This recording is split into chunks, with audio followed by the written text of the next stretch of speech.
তারপরে ছিল আবু সাইদ, আজকে আমাদের ওসমান হাদি।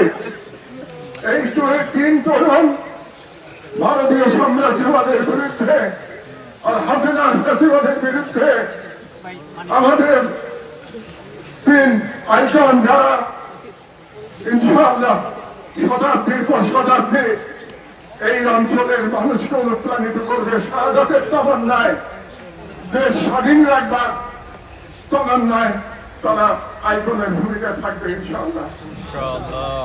আমরা তার জন্য দোয়া করবো আর দোয়া পরিচালনা করবেন তাদের সবার বড় ভাই জনাব আবু বকর সিদ্দিক সাহেব।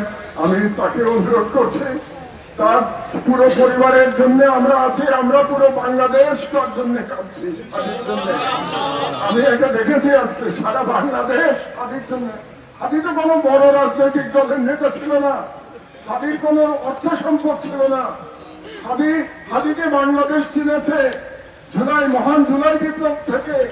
সেই হাদি আজকে বাংলাদেশের সব মায়ের সন্তান, সব বোনের ভাই, আমাদের সবার ভাই, আমাদের সবার সন্তান হাদি। আল্লাহ তার উপর যেন রহমত বর্ষণ করেন।